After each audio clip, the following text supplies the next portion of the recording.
So we have seen all kind of impacts. It could be individuals. We have seen people who are pretty aged, people. I mean, they're in their 80s, 90s, 100s. They have the collection of photographs of lifetime, and their laptops get impacted, and the attackers ask them, say, $250, and unless it's not given, they won't give the decryption keys. Okay. At the same time, there are small enterprises. How do they work on, right? So we have seen. See, ransomware is again, it's a very complex thing. We have seen cases, unfortunately, people lose data, and in cases where they have no choice, they tend to pay and recover from it. It's all contextual based, actually. There are companies which are shut down. In fact, smaller companies which who have lost data, chartered accountants who have completely lost data, they just shut down the shops.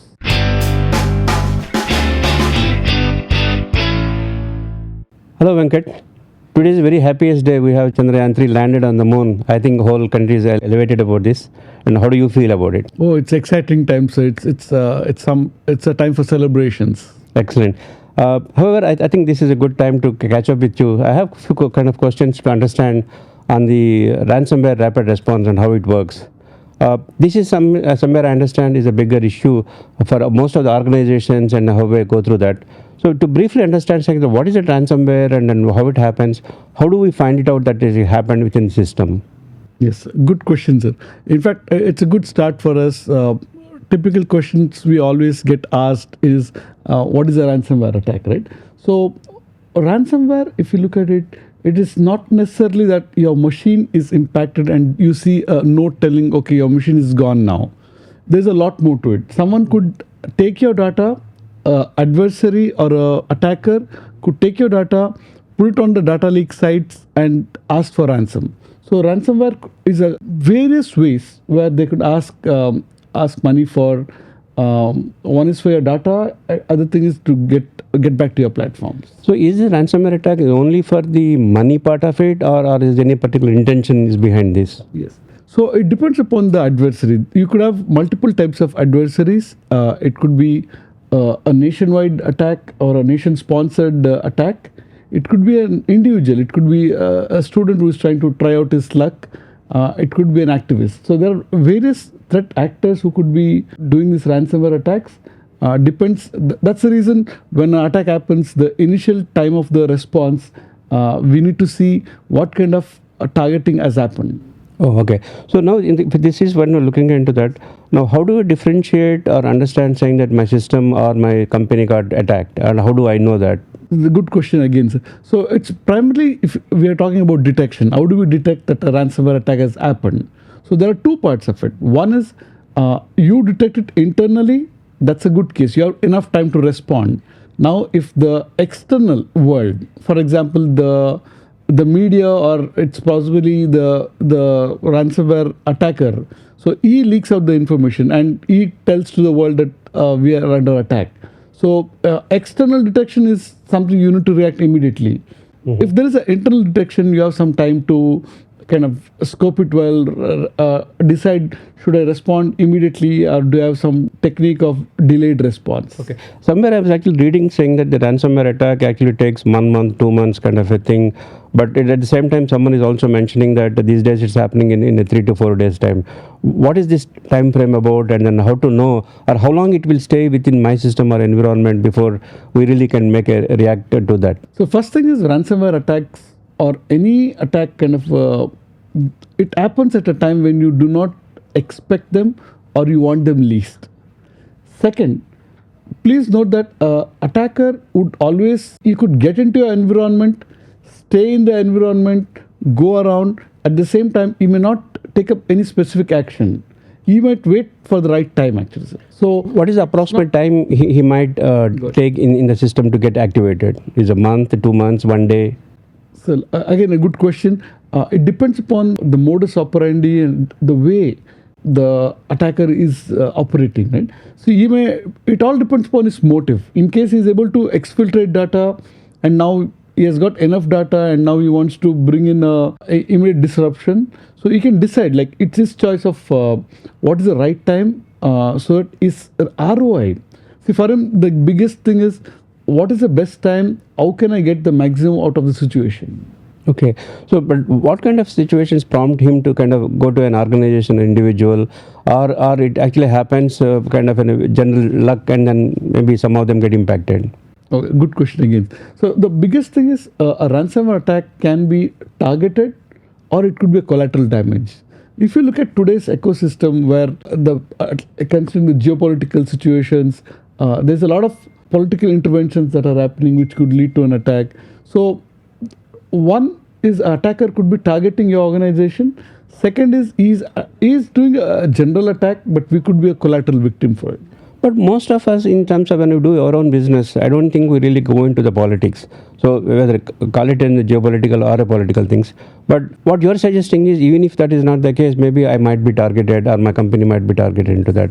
So in such a situations, how to really get a preemptively find out whether I'm being already attacked, someone is inside my system, or is you just need to wait for him to still come back and attack me? What is the best thing to do there? The question here primarily is a ransomware or a attacker is already in the system. Now, what time does he react to, right? And what time, what would be his thought process? So what we have observed is when a attack or the attacker gets into the system, he actually waits for some time. He waits for some time to see what is the right moment to respond to. For him, again, as I said before, it is the amount of returns that he gets. At the same time, please note that a ransomware can be detected. A ransomware intruder can be detected much before he responds to or he takes actions. What we do is, as a part of our exercise to build incident response capabilities, we build top-down and bottom-up playbooks. To start off, let me tell what are the key three things for a company requires to respond to a ransomware attack. The key three things a company require are IR plan, well-defined playbooks, and third is to practice these playbooks over tabletops and drills. Okay. Now, at the same time, please note that when attacks happen or a intruder comes in, he leaves trails. He might probably leave some basic trails which someone from the SOC team or someone at a service desk could detect some of them. Something abnormal, maybe a new process or a new software installed. So there is always some detection. There is some alert which get missed out, and that propagates. So where do you find these alerts? I know the systems will collect a lot of logs and then keep them in the system. But is the logs going to give me any inputs into that one, or what is the right way to look for that? Absolutely. So, typical organization, the way it is set up is they have a lot of applications, they have a lot of servers, they have SaaS applications. All of these continuously generate logs. Now, these logs are typically brought into a common area. It could be a SIM solution, or it could be a general purpose S3 bucket or some place where you put these files.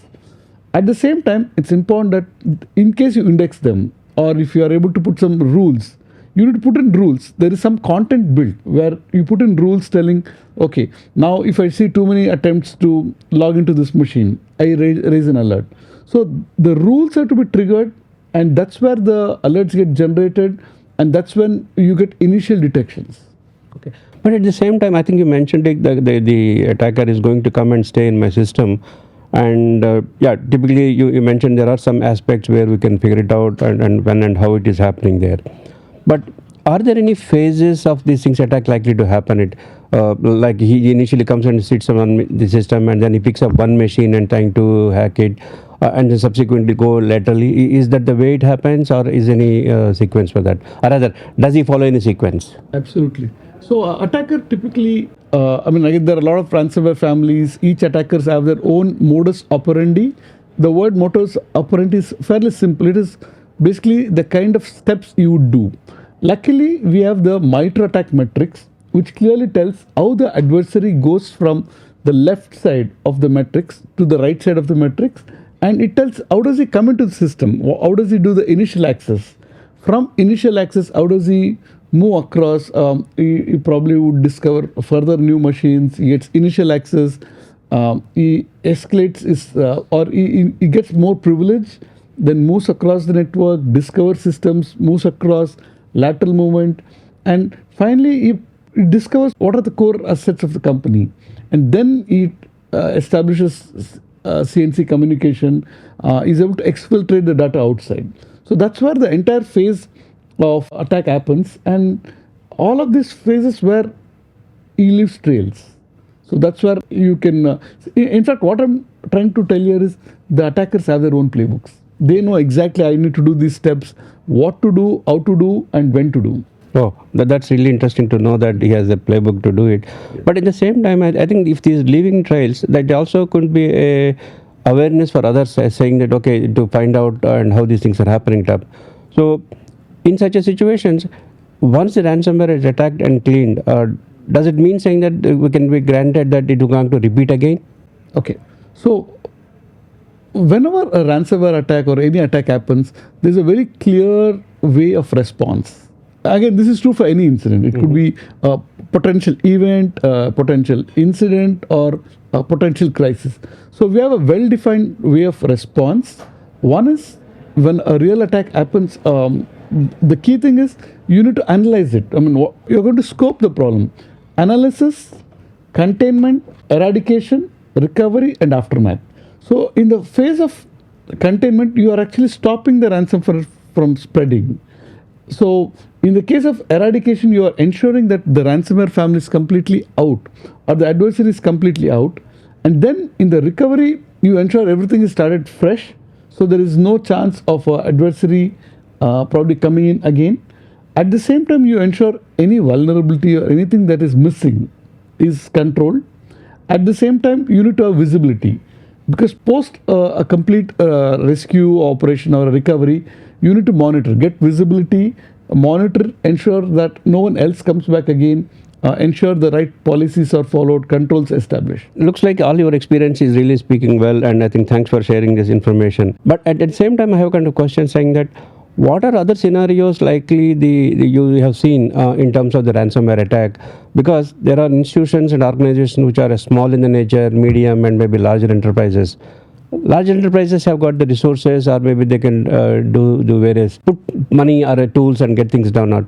How does this process actually work out for a smaller companies? Because again, I'm sure in your experience you must have seen these attacks happening at different levels and a different impact for them. Yes. Can you just elaborate? Yes, absolutely. So we have seen all kind of impacts. It could be individuals. We have seen people who are pretty aged, people. I mean, they're in their 80s, 90s, 100s.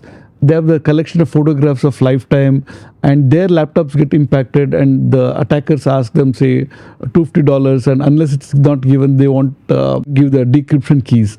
Okay. At the same time, there are small enterprises. How do they work on, right? So we have seen, ransomware is, again, it's a very complex thing. We have seen cases, unfortunately, people lose data, and in cases they have no choice, they tend to pay and recover from it. It's all across. It's something which is, it's all contextual based. Actually, there are companies which are shut down. In fact, smaller companies which who have lost data, chartered accountants who have completely lost data, they just shut down the shops. Oh, that's really unfortunate to look into that. But at the same time, I think the question here is, suppose, like as I mentioned, someone is willing to pay, but is there a guarantee that this is not going to repeat for them, or maybe need to make repeat payments, or someone else is going to leverage the same thing else? Because end of the day, it's a trust. How does these guys going to work? So there are two parts of it. So like, so if you see the ransomware, the entire business itself is fairly matured, actually. So they also don't want to lose their reputation. No, I mean, so they're fairly well established. They have their own protocols, good playbooks, good affiliate models. In fact, they're a lot more collaborated and working together.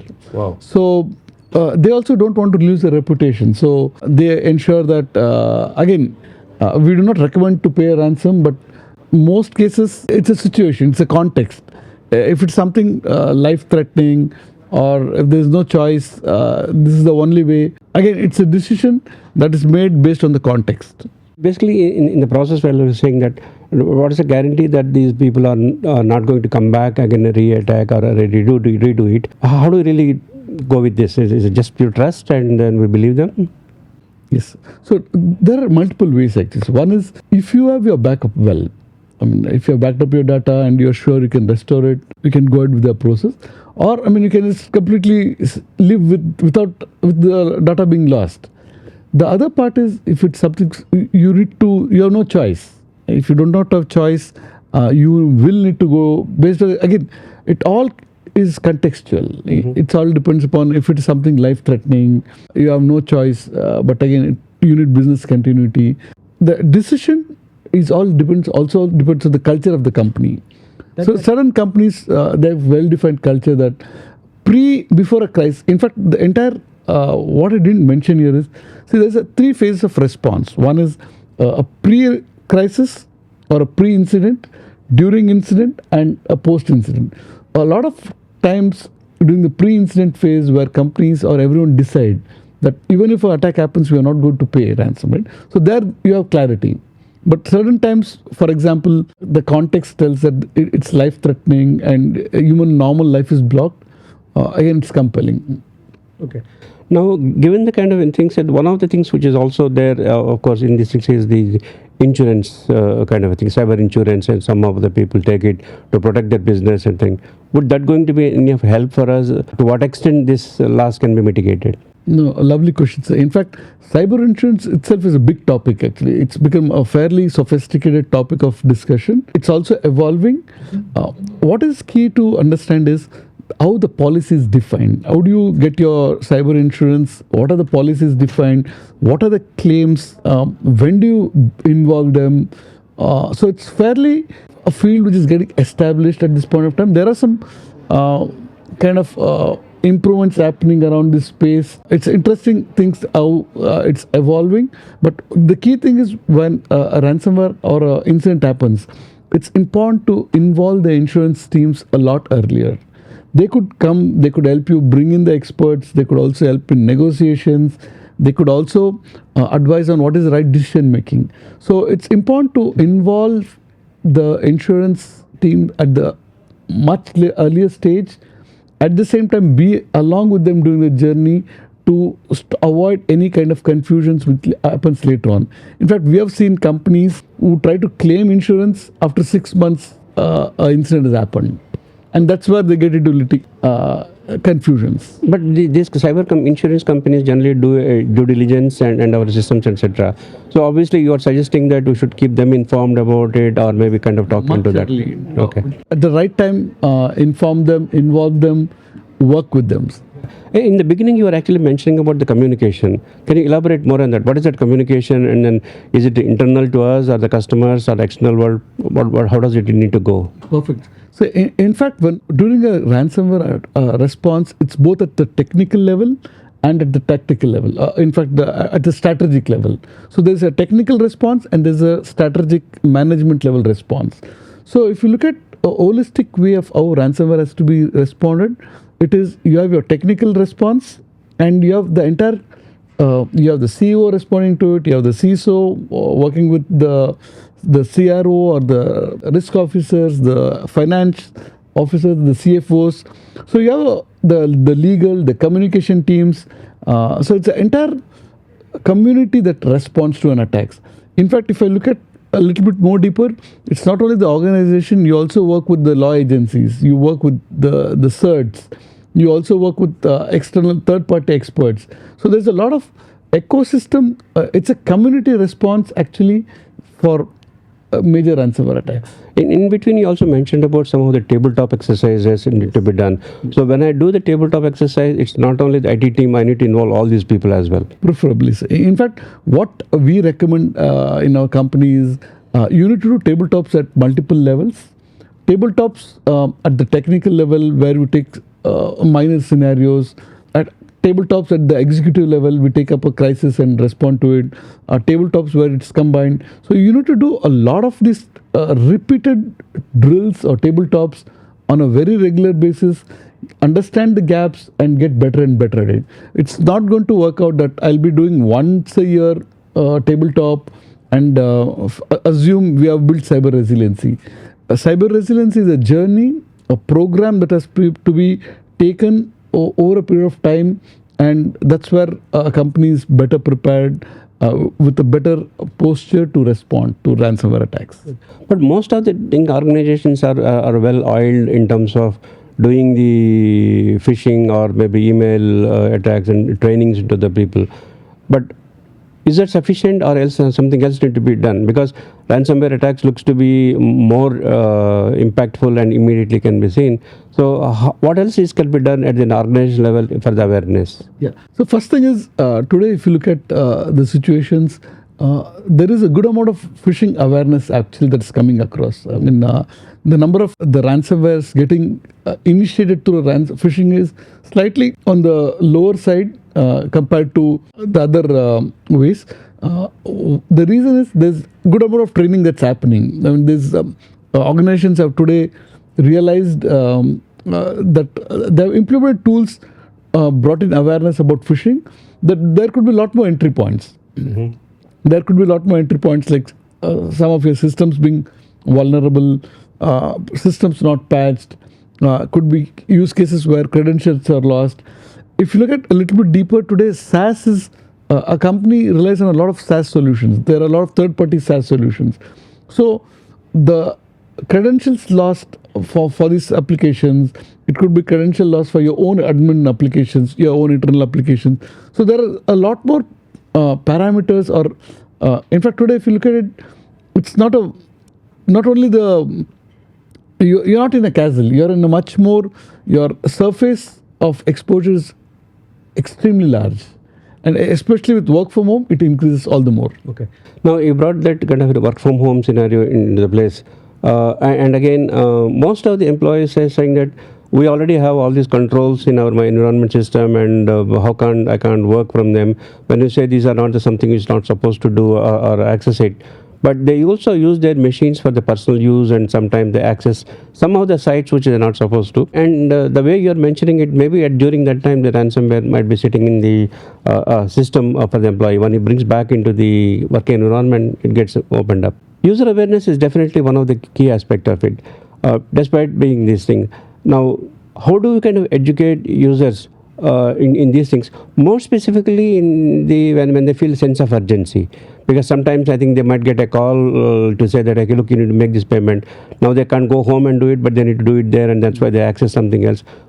How do you handle, like, how do you help the employees with a sense of urgency? Yeah, so it's key that please note that this is something serious, right? I mean, the employees need to be aware that the attacks are going to be very sophisticated. It's not, again, it's important to understand that the impact is very high. So it's not something which they can take casually. It's also a matter of discipline, the discipline and the culture that the organization brings in. And today there's no choice. Companies need to ensure the employees understand the criticality of response, the criticality of business impact. So that's where there has to be due diligence from employees. They need to take care. Of course, there are cases where we see there's this concept of sense of urgency where the social engineering attacks could happen. The best way is to be aware and be responsible. Right. I think, Ramshet, I think this is really good that you kind of elaborated a lot of topics and systems for us. But however, I think I summarized these things coming up into 2-3 areas. One, being aware of what's happening and what likely to happen for the users, and users getting ready and align with the IT teams and IT security teams more specifically to accept their kind of guidelines and education on a regular basis to minimize these attacks. Otherwise, the organizations are going to be in a shambles, and we as individuals will be responsible for that. See, so himself is not the kind of person IT security team cannot solve by himself. All of us work together into that. Thanks for sharing a lot of these inputs, and hopefully I have got more questions, but we'll come back in the next episode.